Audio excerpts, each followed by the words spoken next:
欲敗66蚊一部大電視落暴雨成街，香港人淋雨排隊搶，背後係香港零售業死緊，中產塌緊，成個經濟格局徹底大變。今日呢條片同你拆解傳媒唔敢講，普通人睇唔透嘅香港殘酷真相。大家諗下天文台掛暴雨警告，全城落大水。正常情況，街上面應該空空蕩蕩，人人匿屋企避雨。但早前香港一場暴雨，灣仔街頭直接出現一條足足5公里嘅人龍，由街口排到巷尾，場面極度誇張，極度魔幻。一班唔同年紀、唔同階層嘅香港街坊，完全唔理風吹雨打，地面積水。個個拖住手拉車，擔住大布袋，冒住大雨，瘋狂排隊掃貨。而佢哋拼死拼活淋雨爭搶嘅嘢，你絕對估唔到。一部全新大屏智能電視只需要欲敗66蚊，冇聽錯，唔係6600，係區區606蚊。喺而家嘅香港，欲敗66蚊，只係夠2個人去茶餐廳食個快餐，飲2杯嘢，眨眼就洗淨，根本留唔低任何價值。但而家呢個價錢竟然可以買到一部尺寸大、功能齊全嘅全新智能電視，仲要包送貨、包安裝、包售後保養，一條龍服務，完全唔使自己煩。呢個看似平到離譜、爽到爆嘅市民福利，根本就唔係簡單嘅促銷優惠，亦都唔係商家良心讓利。呢一場全民瘋搶、暴雨狂歡嘅畫面，正正係2025年香港零售業崩塌、中產受壓、經濟結構性病危最血淋淋、最真實嘅縮影。今日我哋由淺入深，層層拆解話，你知呢單欲敗66蚊電視風波背後藏住香港幾十年未遇嘅行業大地震，以及無數香港人面臨嘅生存危機，全程硬核乾貨。建議大家一定要睇到最後，我哋認真還原翻當日嘅真實畫面。成個香港被灰蒙蒙嘅雨霧籠罩，滂沱大雨不停灑落，狠狠沖刷住灣仔、銅鑼灣、旺角呢幾處曾經雄霸全球、寸土寸金、日日人山人海嘅黃金商圈。往日熱鬧喧嘩、車水馬龍嘅街頭，喺暴雨洗禮之下變得一片沉寂，路面積水深深，車行緩慢，遊客絕跡。但唯獨係搶購家電嘅人潮，熱鬧到離譜，火爆到誇張，同冷清嘅城市街道形成極致反差。呢班冒雨排隊、踴躍搶貨嘅街坊，絕對唔係大家口中貪小便宜、冇體面嘅人，反而係覆蓋香港全階層最真實嘅普通市民。入面有白髮蒼蒼捱足一世，深知揾錢艱難，日日慳食慳使嘅老街坊，佢哋見證過香港最風光嘅黃金年代，亦都親歷無數經濟風浪，最明白安穩生活來之不易。有啱啱通宵加班收工趕住嚟，連西裝都冇時間換，滿身疲憊嘅打工仔，日日朝9晚11捱生捱死，只為微薄薪水養家糊口，撐起頭家。仲有一班20-30歲年富力強撐起香港基層大半勞動力嘅後生仔，個個手拖手拉車，肩扛收納袋，無懼風雨泥濘，唔怕全身濕透，一心只為搶到呢個超級筍價。一眾香港街坊齊齊踩住街邊積水，沐浴喺滂沱大雨之中，喺冷清街頭上演一場前所未有嘅平價家電狂歡派對。表面論睇，呢一幕係全民薅羊毛，街市熱鬧熱鬧。但只要你深入了解香港嘅生存現狀，就會明白呢份看似熱鬧嘅瘋狂背後，句句都係香港普通人嘅生存。無奈生活壓迫係大環境下行之下，普通人唯一可以把握嘅微小喘息機會。好多唔接地氣、唔了解基層實況嘅人見到呢條新聞，第一時間就會隨口批評。而家香港人越嚟越貪小便宜，為咗幾百蚊優惠就不顧體面淋雨排隊，實在太過失禮。但我真心想講，呢一場全民平價瘋搶，從來都唔係貪心，而係香港經濟嚴重失衡，生活成本爆炸式上漲，逼到基層同中產無路可走之下，最無奈、最理性嘅自救。成個香港嘅物價、房價、租金、生活開支，早已高度脫離普通市民嘅承受範圍。我哋用最接地氣嘅港式生活邏輯計數，欲敗66蚊喺香港根本做唔到任何大件消費，僅僅夠2-3人嘅一餐普通茶餐廳，晚飯加2杯飲品、2個小菜，食完就清零。完全冇留存價值，但就係呢一筆微不足道嘅零錢，2025年嘅香港零售市場入面，竟然可以換到一部全新大屏智能電視，仲有全套貼心服務加持。呢種顛覆認知嘅極致價差，就係徹底擊穿咗香港市民過往幾十年嘅消費習慣，亦都狠狠撕開咗香港實體零售業光鮮亮麗外殼之下破敗蕭條、無力抗爭嘅真實底色。同街頭萬民狂歡、人人搶到開懷大笑嘅熱鬧場景，形成天上地下極致對比嘅係中環灣仔核心商圈高端寫字樓連鎖品牌門店嘅死寂同寒意。曾經租金天價、雄霸全球商業榜單、寸土寸金嘅香港核心地段，過往日日遊客雲集、客流不斷、生意爆火，係香港繁華盛世、國際都會地位嘅最佳象徵。但時至今日，呢啲頂級黃金商圈早已暗流洶湧、危機四伏，一場無聲無息、覆蓋面極廣嘅裁員風暴、結業風暴正在悄悄席捲全港各行各業。大家日日見到深耕香港市場幾十年根基深厚嘅星巴克近期總部大規模裁員，前線門店大幅收縮，業務全面精簡，無數本土餐飲連鎖、老牌電器零售、精品時尚商鋪紛紛開啟節流裁員，縮減門店規模，收縮業務線，甚至有大量經營多年嘅老店直接結業，黯然離場。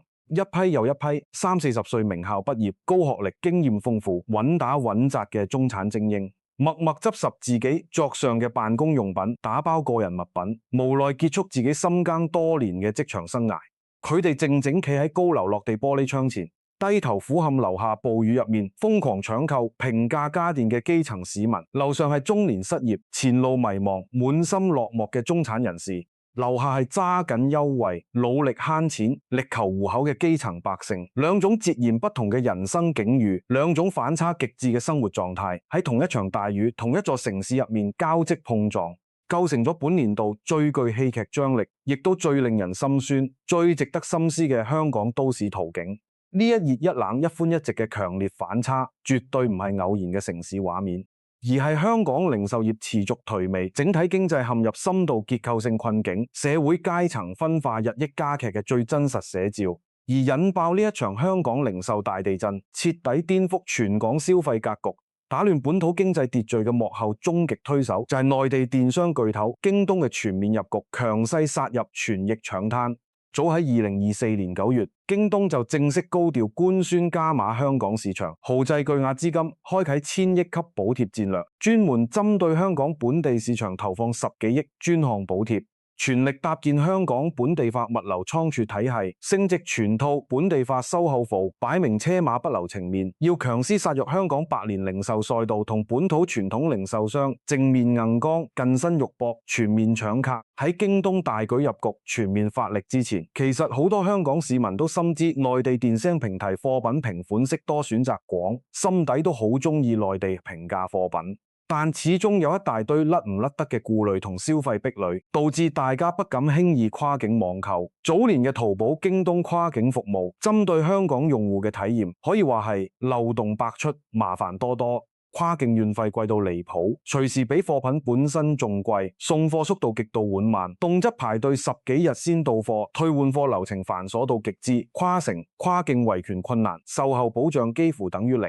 買到殘次品、瑕疵品，只可以自己硬食，冇得申訴。正因為呢一大堆痛點，嗰陣時香港市民嘅網購習慣好保守，買日用品、細件雜貨、平價小物件，仲可以勉強嘗試跨境網購。但一到大家電、高價數碼、貴重生活貨品9成9，香港人都會乖乖選擇去實體店幫襯，哪怕實體店價格貴幾倍，都寧願俾高價，只為換一份安心、穩妥、省心。避免網購翻車、維權無門嘅麻煩，但經過近幾年全方位顛覆性嘅迭代升級，內地電商行業早已脫胎換骨、全面進化，徹底擺脫咗早年服務差、流程亂、無保障、體驗差嘅所有短板。而家嘅頭部電商平台坐擁全國頂級嘅完整供應鏈、極致完善嘅極速物流體系、成熟到位嘅一站式售後服務，仲有長期巨額補貼持續加持，直接將低價競爭業態碾壓嘅戰場硬生生推到香港實體零售最核心、最堅固嘅腹地灣仔。熟悉香港商圈嘅人都知，灣仔絕對係香港島嘅心臟地帶。由舊時代嘅李東街傳統老字號商鋪，到新時代嘅現代化數碼電器核心商圈，幾十年來始終穩坐香港實體零售重鎮嘅地位。牢牢掌控住全港零售市場嘅定價權、客流密碼同行業規則，係本土零售商死守唔放、賴以生存嘅核心陣地。但京東毫不留情，直接落地灣仔核心商圈開設線下體驗店，創新推出線下沉浸式體驗、線上批發及平價購買嘅全新商業模式，完全唔玩虛套路，唔做表面功夫，直接同香港本土老字號電器行連鎖零售品牌老牌實體店正面對決，近身搶客。今次引爆全港熱潮，刷屏全網嘅666蚊大屏智能電視，根本就唔係普通節日促銷短期優惠活動，而係互聯網行業最經典、最殘酷、最不講情面嘅流血式定價。根據家電行業內部真實成本數據顯示，一部主流尺寸、主流配置嘅大屏智能電視，單係硬件生產原料、機器組裝加工、基礎跨境物流嘅硬性成本，已經遠遠超過666蚊呢個價錢。Dsheng 平台睇完全係不計成本、虧錢補貼、虧本賺吆喝，以無限貼近生產成本嘅超低售價，瘋狂搶佔香港市場份額。背後戰略目的簡單直接、極度清醒，就係用極致低價徹底打破香港人幾十年嘅傳統消費習慣，快速收割海量本地用戶，牢牢佔領香港零售市場，完成對香港傳統零售行業嘅全面降維收割。對普通香港市民嚟講，呢一場補貼大戰絕對係天大福利，平靚正嘅貨品，貼心到位嘅一站式服務，大幅降低咗普羅大眾嘅日常消費開支、生活壓力。但對紮根香港多年嘅本土實體零售商嚟講，呢場無差別補貼大戰係一場史無前例、毫無招架之力、毫無勝算嘅毀滅性打擊。好多街坊商戶都百思不得其解，點解根基深厚、經營多年嘅香港實體零售，面對內地電商入局，完全冇招架之力，一擊即潰。核心根本原因就係香港本土零售業嘅成本結構早已畸形到無可救藥，積重難返。天價租金、高昂人工、巨額運營成本，呢三座大山死死壓住所有實體商戶，令大家喘唔過氣，冇利潤、冇空間、冇辦法生存。我哋追溯根源，2003年香港開放自由行政策係香港零售行業同地產行業嘅終極命運轉折點。當年自由行全面開通之後，海量內地遊客大舉赴港旅遊消費，瞬間帶旺香港零售、旅遊、地產三大核心產業，全城商業一片紅火。都係由呢個時候開始，香港商鋪租金開啟咗長達10幾年嘅瘋漲模式，一路飆升，從未停歇，居高不下。去到2018、2019年，香港核心商區租金徹底衝上歷史巔峰，銅鑼灣羅素街、旺角彌敦道、尖沙咀彌敦道呢啲頂級黃金地段，每平方尺商鋪租金突破2,000港元，細細一間幾十尺嘅臨街小鋪，每月租金動則幾十萬上百萬港元，壓力大到難以想象。巔峰時期，香港核心商圈商鋪租金連續多年穩居全球第一。狠狠碾壓紐約、倫敦、東京等熱重果子定制大都市。天價租金之外，香港實體商戶仲要承擔全港頂級嘅人工薪資、高昂電費、商業保險、倉儲管理、稅費、雜費、裝修折舊等一大堆巨額運營開支，整體經營成本高到嚇人，完全脫離合理區間。喺過去10幾年嘅紅利期入面，實體商戶仲可以靠自由行、海量客流紅利、內地同香港嘅消費信息差、地域獨家壟斷優勢，維持極高嘅商品溢價，輕輕鬆鬆賺取巨額差價利潤。嗰陣時嘅香港消費者冇便捷嘅跨境網購渠道，線上消費模式尚未普及，大家想買家電、數碼高端貨品，只可以選擇本地實體店。就算深知實體店加價嚴重、價格虛高、性價比極低，都只可以被動接受，冇得選擇，冇得反抗。但隨住互聯網全面普及，跨境物流體系全面成熟，內地電商服務持續迭代升級，香港實體零售唯一嘅生存優勢徹底崩塌，蕩然無存。而家內地電商平台已經做到線上下單，隔日極速送達，全場包郵免運費，免費上門安裝售後。時間優勢、便利優勢、服務優勢、價格優勢，全方位無死角碾壓香港本地實體店。當線上線下嘅服務差距、便利差距被徹底抹平，Dsheng平台嘅極致低價優勢就會被無限放大，形成碾壓式、降維式嘅殘酷競爭。本土實體店根本冇任何對抗資本。一組最真實、最扎心、最直觀嘅行業調研數據，足以講明兩者嘅天壤之別。同一款主流品牌、同款配置、同款尺寸嘅大屏智能電視，香港灣仔、銅鑼灣大型連鎖電器實體店市面統一售價，普遍喺9,000蚊至11,000蚊之間。並且只提供基礎售賣服務，送貨上門安裝，整機售後大多需要額外收費單加價。反觀京東香港平台，經過官方補貼之後，同款同質嘅電視只需要666蚊。仲全包送貨上門，免費專業安裝，逼80天質量換新，30天無理由退換，全套售後付一應俱全，零額外收費。除咗智能電視、吸塵器、冷氣機、雪櫃、洗衣機、各類小家電、數碼產品等主流家用貨品，電商平台售價普遍只係香港實體店嘅1/3甚至1/5，最大差價可以達到上萬蚊。差距誇張到令人難以置信，呢種極致差距根本就唔係產品質素、服務體驗、正品保障嘅細微差距，而係商業模式、供應鏈體系、成本結構、時代維度嘅絕對代差，係新舊零售時代嘅徹底碾壓、無情降維。亦都正因如此，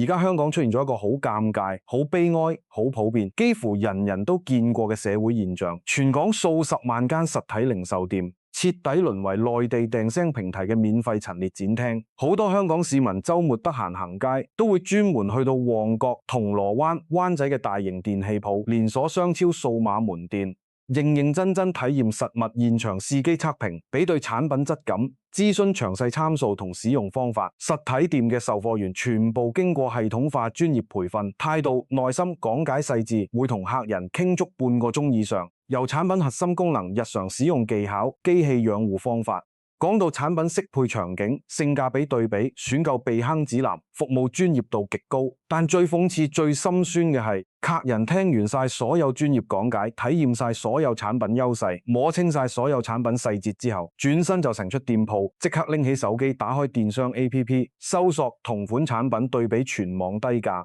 最後線上落單，實體店零成交、零利潤、零收益，日復一日，年復一年，香港無數實體商戶頂住天價租金、高硬人工，住我願形成品，免費為電商平台做產品展示、客戶體驗、產品講解、售前服務，自己一分錢利潤都賺唔到，純粹淪為電商嘅免費打工人、免費陳列師、免費講解員。無數售貨員耗盡心力，認真服務，真誠待客，所有努力，所有付出，喺電商嘅巨額補貼、免費物流、極致低價面前，都顯得蒼白無力、毫無價值、付諸東流。呢個殘酷到極致嘅現狀，恰恰講明咗香港實體零售嘅必死困局。一邊係被地產霸權死鎖死嘅天價經營成本，完全冇降價空間；一邊係背靠全國海量供應鏈，不計成本瘋狂補貼嘅互聯網巨頭，極致低價，無可匹敵。本土實體店嘅對抗根本就係螳臂擋車，以卵擊石，結局從一開始就已經注定。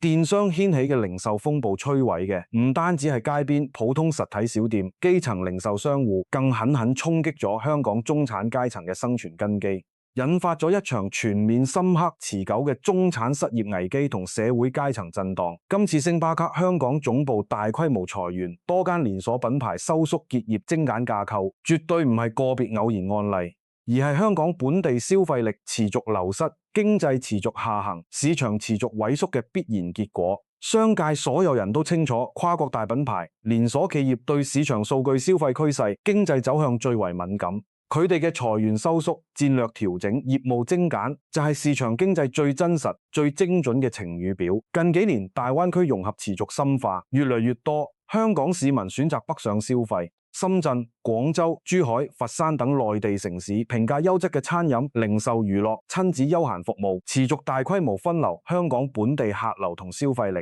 根據香港零售管理協會2025年發布嘅最新權威調研數據顯示，近3年以嚟，每星期至少北上大灣區消費一次嘅香港市民人數已經突破35萬人。呢個數字仲喺持續上漲，其中絕大部分係具備穩定消費能力嘅中產壯家庭，北上消費嘅性價比極高，同等嘅消費預算喺內地可以享受到更好嘅環境、更優質嘅服務、更豐富嘅選擇、更高嘅體驗感，直接導致香港本地高端餐飲、連鎖零售、休閒服務業營收大幅下滑，利潤瘋狂暴跌，經營陷入困境。企業面對利潤縮水、營收下滑、市場萎縮嘅困境，最直接、最高效、最普遍嘅自救方式就係開源節流、大幅裁員。而今次被企業大規模優化、裁員辭退嘅群體，高度集中喺35至25歲嘅中年中產人士。呢一批人係香港社會壓力最大、容錯率最低、生活負擔最重、最輸唔起嘅核心群體。佢哋大多喺疫情3年期間，樓市低位回暖，市場波動之際，咬牙高價上車買樓。每月固定要償還2-3萬港元嘅樓宇按揭貸款，幾十年供樓壓力壓在身上。與此同時，仲要承擔子女國際學校高額學費、全家人商業保險、老人贍養開支、疾長起居雜費定一大堆巨額固定支出，每月剛性開支最大，毫無緩衝空間。疫情平穩之後，經濟短暫回暖，佢哋憑住穩定嘅職場工作，每月5-6萬嘅穩定薪資，夫妻2人合力打拼，家庭月收入可以達到10幾萬港元，勉強可以維持體面、安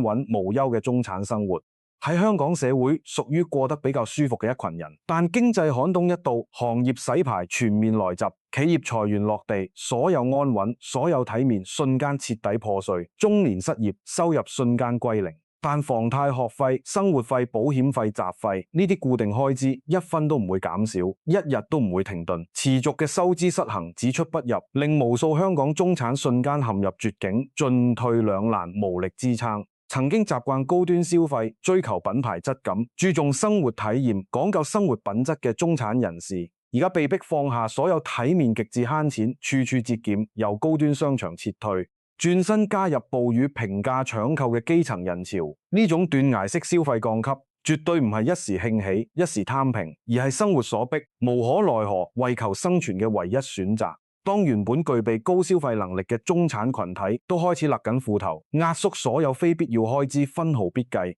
香港整體內需就會陷入無解死循環。全面消費漲節，商戶營收持續沙化，次日持續裁員，縮編好市面收入這一步享受，大眾繼續縮減消費，閉環式持續沙成，令香港經濟長期低迷，難以復甦，不見曙光。好多唔識基層疾苦、唔理解香港實況嘅人，隨意評價香港市民，話大家而家太過貪平，中意佔便宜，為咗區區幾百蚊優惠，就不顧體面淋雨排隊。失卻昔日香港人嘅從容大方，但真正扎根香港見證城市變遷、深知生活壓力嘅人都好清楚，呢一切從來都唔係貪心，而係殘酷生存壓力之下，普通人別無選擇嘅理性自救。香港嘅生活成本、營商成本早已登頂全球冠絕世界，遠超紐約、倫敦、東京等一眾國際大都市。普通人嘅生存空間被極度壓縮，逼到絕境。住房方面，香港寸土寸金，地少人多，一間170尺左右嘅細單位，僅10幾平方嘅居住空間，總價動輒400-500萬港元，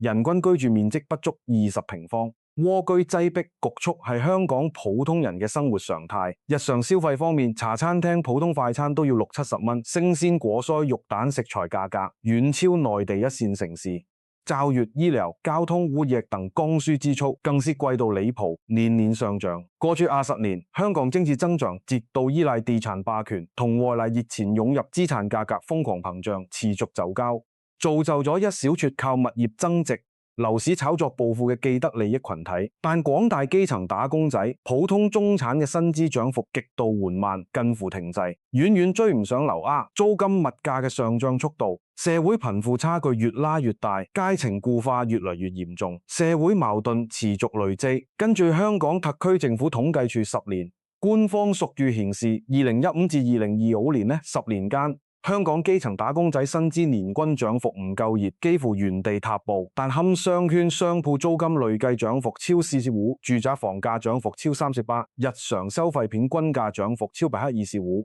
大眾可支配收入持續縮水，購買力不斷下降，生活壓力日積月累，層層疊加，大家對物價嘅敏感度自然飆升，分毫必計，極度慳錢，能省則省，係普通人對抗高壓生活、維持生計嘅唯一方式。早幾年香港市民願意心甘情願為實體店嘅高價買單，主動支付高額溢價，核心原因並唔係大家唔識慳錢，而係睇重線下實體店嘅正品保障。穩妥售後、實體體驗、安心服務，願意為一份踏實省心、放心支付額外費用。但而家內地電商服務早已全面升級，保持所有過往短板，徹底解決咗跨境購物嘅所有痛點。京東、淘寶等頭部平台全面落地香港本地化專屬服務。開設香港專屬退貨通道，首重免費退貨，買貴必賠，30天無條件包退白80天，質量換新保障，仲專門組建咗香港本地售後團隊、本地倉儲中心，實現極速配送，本地售後快速維權，徹底解決咗以往跨境購物配送慢、售後難、維權難、無保障嘅所有痛點。當線上訂晒嘅產品質素、正品保障、售後體系、服務體驗完全持平，毫無差距，但價格差距高達幾倍，甚至10幾倍嘅時候，消費者嘅品牌忠誠度、消費習慣、情懷濾鏡，自然瞬間崩塌，蕩然無存。我哋代入一個最真實、最貼地嘅香港生活場景，一對32歲嘅新婚夫妻，紮根香港打拼多年，準備裝修新居，添置全屋家電，同款同配置同品牌嘅主流大屏智能電視，香港實體電器門店售價接近1萬蚊，送貨安裝調試全部需要額外收費，全年優惠寥寥無幾。京東平台補貼之後，同款電視淨係需要666蚊，仲全包送貨上門，免費專業安裝，2年整機保修，終身售後諮詢，全程零額外收費，兩者差價足足9000幾蚊。呢筆巨款相當於香港基層市民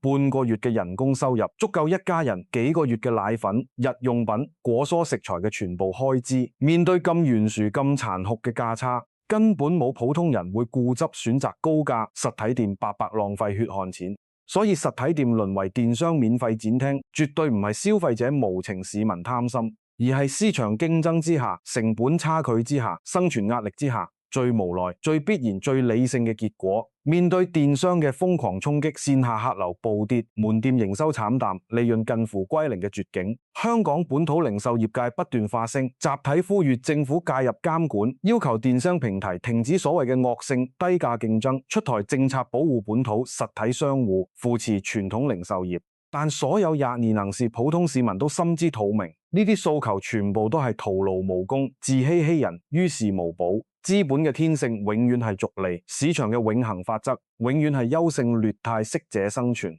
時代發展嘅巨輪從來唔會因為局部行業嘅陣痛、個別群體嘅惋惜、舊業態嘅衰敗而停止轉動、放緩腳步。香港零售業安逸生存，躺賺暴利幾十年，長期依靠地域壟斷、信息差優勢、天價租金賺取高額利潤，早已徹底喪失創新動力、市場競爭能力同變革勇氣。而家面對外部互聯網巨頭嘅降維打擊、全域碾壓，暴露嘅係行業根深蒂固嘅結構性弊病、固化思維同落後模式，絕對唔係短期市場波動、外部衝擊可以解釋。香港零售業想要活下去、走得落去、持續發展，唯一出路就係徹底轉型、破舊立新、顛覆自我，絕對冇第二條捷徑，冇任何僥倖可言。香港零售行業轉型重生嘅第一步就係徹底打破地產霸權嘅枷鎖，倒逼商鋪租金回歸合理市場化水平，斬斷樓市租金對實體行業嘅捆綁壓榨。2003年自由行紅利全面帶旺香港市場之後，香港各大地產商商鋪業主養成咗固化嘅暴利思維同躺賺心態，死死守住核心地段珠苑耀市，一味瘋狂抬高租金，將所有行業經營壓力、市場風險全部轉嫁俾前線商戶。最終所有成本都由消費者埋單，形成咗租金持續上漲、物價瘋狂飆升、市民消費承壓、客流持續流失、商戶批量倒閉嘅無解惡性循環。時至今日，曾經貴為全球最貴商圈嘅銅鑼灣、羅素街、旺角、彌敦道、尖沙咀核心商圈，早已不復當年繁華盛景，大量商鋪長期空置，頻繁結業轉讓，客流大幅銳減，人氣持續低迷。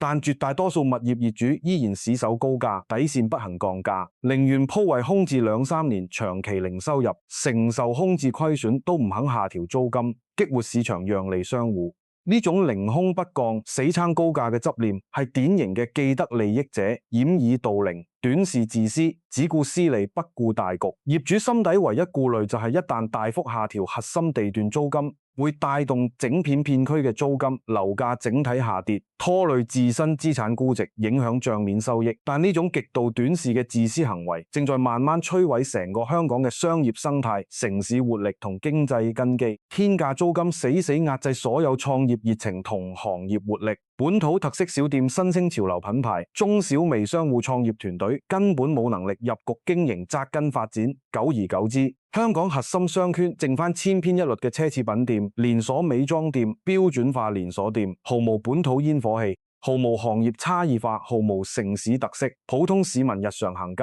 冇嘢睇、冇嘢買、冇體驗。慢慢就徹底放棄線下消費，減少出行逛街商圈，進一步衰敗沉淪，形成不可逆嘅惡性循環。唯有推動商鋪租金回歸合理水平，打破地產壟斷枷鎖，斬斷暴利鏈條，先可以為實體商戶釋放利潤空間，為創意者提供全息機會生存土壤，令香港街頭重新煥發商業活力，圓悅更多本土特色品牌，少眾文創商鋪個性化新議題。租金減負成本鬆綁之後，香港實體零售必須徹底推翻沿用幾十年嘅老舊經營思維，重新定義線下門店嘅核心價值，徹底放棄靠地段差價、信息差躺賺嘅落後盈利模式，全力打炒線上電商永遠無法復刻嘅沉浸式體驗價值、專業化服務價值、場景化情緒價值。喺產品價格、物流速度、配送效率、品類豐富度、性價比呢啲維度上面，傳統實體店永遠冇辦法同背靠全國海量供應鏈、千億級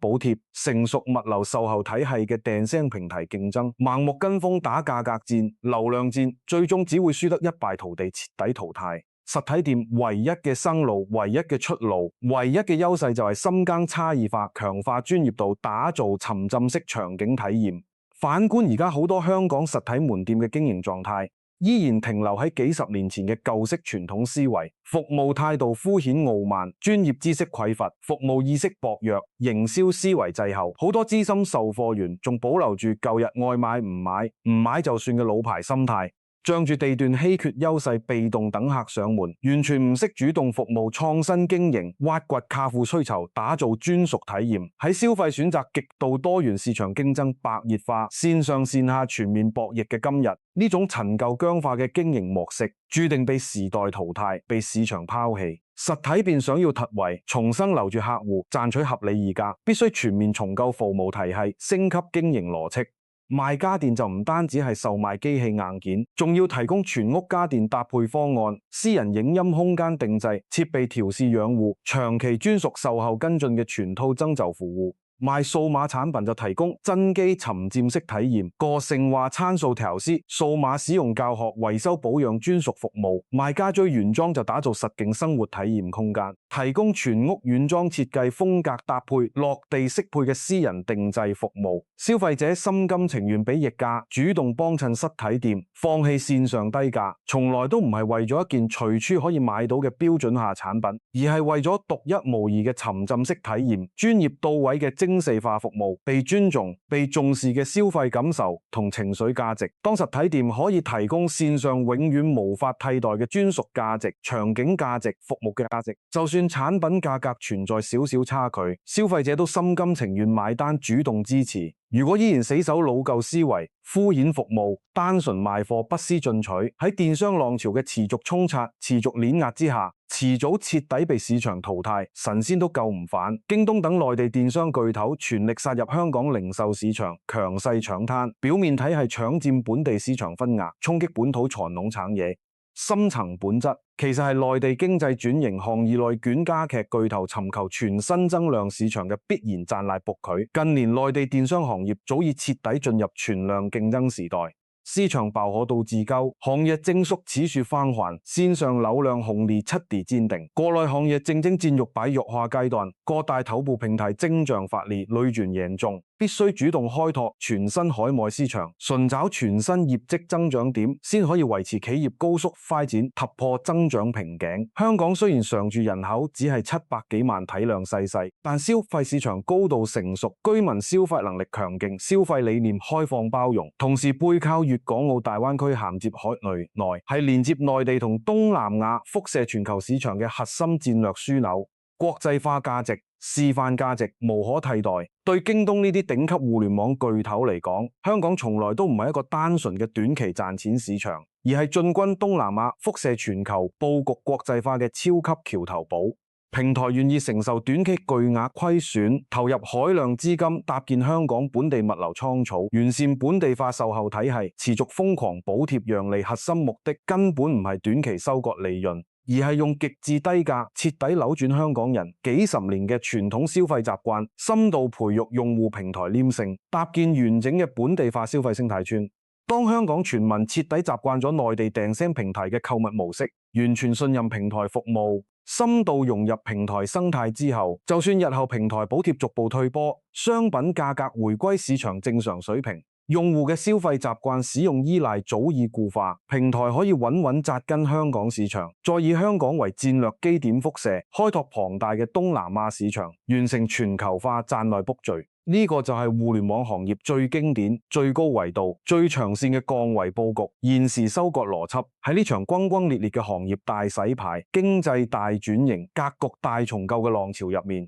最無辜、最無奈、最弱勢、最無助嘅，永遠係底層普通打工者同兢兢業業嘅中產上班族，兢兢業業、專業盡責嘅電器鋪售貨員。用心對待每一位客人，耐心講解每一個產品細節，真誠提供專業服務，付出全部熱誠同專業，最終都抵唔過電商嘅低價補貼同免費配送，所有努力全部付諸東流，毫無回報。名校畢業、深耕行業多年、勤懇踏實嘅寫字樓白領，安分守己、認真工作、堅守崗位，喺企業戰略收縮、行業下行、市場萎縮嘅時候，第一時間成為被裁員、被優化嘅犧牲品。時代浪潮向前推進嘅時候，從來都唔會憐憫個體嘅努力同堅持，亦都唔會為普通人嘅困境同無奈停留半分、妥協半分。而家香港勞動力市場正經歷一場前所未有嘅結構性大洗牌，傳統行業格局徹底重構，就業賽道全面迭代，職業需求徹底更新。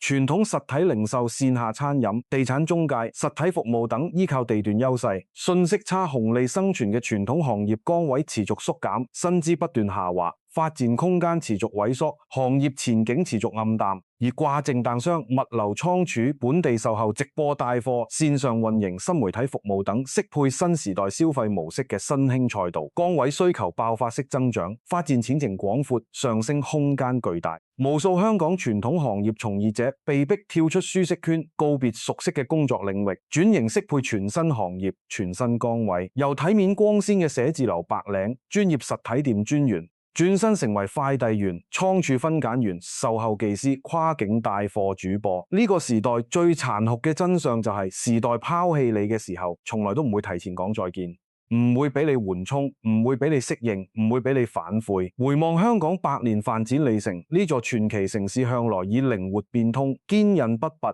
絕境突圍、永不言棄嘅精神聞名世界。呢精戶所設經濟低谷、行業動盪、社會變革，次次都可以破而後利，絕症重生，重獲新生。2003年非典疫情肆虐香港，全城百業蕭條，樓市暴跌，零售停擺，經濟冰封。當時全城悲觀，引人絕望，所有人都認為香港經濟從此沒落，再無翻身之日。但自由行政策開放之後，大量客流融入，外資持續戰場，市場快速回暖，香港迅速走出低谷，迎來咗10幾年嘅黃金發展盛世，經濟高速增長期。但今次香港面臨嘅危機，同以往嘅周期性經濟低谷有着本質嘅區別，完全唔可以同日而語。以往嘅危機大多係外部環境波動、短期突發事件導致嘅周期性低迷，只要外部環境好轉、政策調整，市場就可以自然復甦、快速回暖。但今次香港面對嘅係不可逆嘅深度結構性轉型，係新舊商業模式、消費格局、城市定位、經濟體系嘅徹底迭代、全面重構。呢場深刻轉型包含2大絕對不可逆嘅核心趨勢，任何人、任何行業都無法逆轉。第一，消費模式徹底顛覆、永久改變，線上跨境消費、平價網購、北上消費已經成為香港年輕人嘅主流生活常態。網購家電線上平替，跨境購物早已融入日常生活。便捷、低價、高效嘅消費習慣一旦養成，永遠唔會倒退。傳統高價線下消費模式再都唔可能回歸市場主流。第二，城市地緣經濟定位全面重構。隨住內地一線城市、大灣區城市全面崛起，大灣區一體化深度推進，香港過往作為內地唯一對外窗口、外資唯一接入通道嘅傳統優勢持續弱化，逐步消失。外資流向產業佈局，經濟重心全面調整。香港必須徹底摒棄舊有固化發展模式，主動探索全新嘅生存路徑、全新嘅城市定位、全新嘅發展風向。好多老街坊、舊商戶、老一輩香港人都會心生唏噓，滿懷感慨，無限懷念昔日香港街頭繁華熱鬧、實體店興旺發達、人人有工開、行行有利潤嘅黃金年代。感慨而家老街鋪陸續結業，核心商圈冷清蕭條，實體店淪為免費展廳嘅落寞現狀。呢份懷舊情懷時代感慨完全可以理解，但從城市長遠發展、行業迭代升級嘅宏觀角度嚟講，呢一場陣痛式變革、洗牌式重構，係香港破舊立新、迭代升級突破瓶頸嘅必經之路，更是千載難逢嘅升級契機。過去幾十年，香港零售業一直被地產商深度捆綁、牢牢拿捏，行業絕大部分利潤全部流入地產商口袋前線，實體商戶利潤微薄，艱難求生。行業長期缺乏創新動力，缺乏變革學歷，缺乏升級思維，所有從業者都依賴低端紅利、升息差紅利，談盡不思剪除固步自封，一味提高物價壓榨消費者，完全忽視產品品質升級、服務提示優化、用戶真實需求挖掘，導致行業發展長期停滯不前、僵化落後。電商巨頭嘅強勢入局，無情衝擊。雖然狠狠打破咗香港舊有嘅行業格局，重創咗傳統實體業態，令大量老舊商戶面臨淘汰，但同時亦都徹底打破咗香港零售行業維持幾十年嘅舒適圈，倒逼全行業轉成鬆直、革新迭代、自我突破，迫使香港商業跳出固化思維，跟上時代節奏，適配市場變化。我哋可以大膽推演，預判未來幾年香港零售市場嘅全新樣貌。經過呢輪深度行業洗牌、陣痛式轉型之後，未來香港核心商業商圈將會徹底擺脫千篇一律嘅高價奢侈品店、連鎖美妝店、標準化連鎖店嘅單一固化格局。被天價租金捆綁嘅核心商圈會逐步淘汰純賣貨、無體驗、無服務嘅傳統門店，取而代之嘅係主打本土文化特色、沉浸式場景體驗、社交互動屬性、私人定制服務嘅全新業態。大型商場唔再係單純交易賣貨、收割利潤嘅商業場所，而會全面轉型為集本土文化體驗、市民社交聚會、手工藝術創作、休閒娛樂打卡、生活服務配套與一體嘅城市公共空間、社交空間、文化空間。所有標準化嘅家電、數碼、日用品、剛需貨品，市民都可以隨時線上低價採購、極速收貨、無憂售後；而線下實體空間徹底捨棄低價走量嘅交易功能，專注提供線上永遠無法替代嘅沉浸式體驗、精緻化服務、個性化定製同本土文化價值。香港實體店嘅核心價值將會徹底由售賣產品賺取差價，轉變為售賣體驗、售賣服務、售賣場景、售賣文化。新舊業態良性互補，共生共贏，喺同發展。對每一個普通香港人嚟講，暴雨之夜爭搶666蚊平價電視嘅全民狂歡，係高壓生活艱難日子入面難得嘅微小慰藉同喘息機會。中產失業、薪資縮水、供樓壓力爆棚嘅困境，係城市時代轉型、行業迭代升級必經嘅陣痛同代價。每一個身處香港嘅普通人都喺默默用自己嘅方式努力適應呢個急速變化、日新月異嘅時代。喺艱難困境入面咬牙堅持、奮力前行，尋找希望。香港人骨子裏自帶嘅靈活變通、吃苦耐勞、永不言敗、堅韌拼搏嘅精神，係呢座城市跨越百年風雨、屢次絕境重生嘅最珍貴財富。由默默無聞嘅小小漁村到風生水起嘅工業城市，再到享譽全球、比肩世界頂級都市嘅國際金融中心，香港每一次華麗蛻變、每一次階層躍升，都必然伴隨住行業陣痛、市場洗牌同格局重構。而每一次陣痛過後，都能迎來全新嘅發展機遇、更高嘅發展高度。今次零售行業大地震、經濟結構大調整，同樣係香港突破發展瓶頸、擺脫舊有束縛、實現全新蛻變嘅關鍵契機。但城市轉型嘅陣痛、行業變革嘅代價，絕對唔應該由普通市民、基層打工者、失業中產獨自承擔、默默承受。香港特區政府同商界巨頭、物業持有者必須主動作為協同發力，共渡難關，與城共生。政府絕對唔可以淨係依靠夜間經濟活動、短期消費券補貼呢啲治標不治本嘅方式刺激消費、粉飾數據。呢啲短期操作只係暫時緩解市場低迷嘅止痛藥，根本解決唔到香港經濟嘅深層症結、核心矛盾。真正需要做嘅係直面香港營商成本過高、地產壟斷嚴重、產業結構單一、階層固化嚴重嘅核心問題。主動打破既得利益群體嘅壟斷格局，多措並舉，下調商鋪租金，減免商戶稅費，降低人工成本，切實減輕企業經營壓力同市民生活負擔，同時大力推動產業多元化發展，徹底擺脫過度依賴地產金融、傳統零售嘅單一發展模式，為香港經濟注入全新活力、全新賽道、全新機遇。尤其係手握大量核心商業物業、掌控香港商業命脈嘅地產商，必須放下斷絲利益，放下固有佔鏈，放下躺賺心態，主動讓利市場與行業共進退，與情勢共成長，使受天價租金，亦未揸住行業紅利，莫索市場變化，不顧市民之苦，最終只會徹底摧毀香港來之不易嘅商業生態，持續透支城市活力，令核心商圈持續衰敗，經濟活力不斷流失，最終損害嘅係成個城市嘅長遠利益，以及每一個香港人嘅未來發展空間。只有各方同心協力，主動變革，破舊立新，順勢而為，先可以令香港零售業徹底走出轉型陣痛，實現涅槃重生，令呢座傳奇國際都市重新煥發持久嘅商業活力同獨特嘅城市魅力。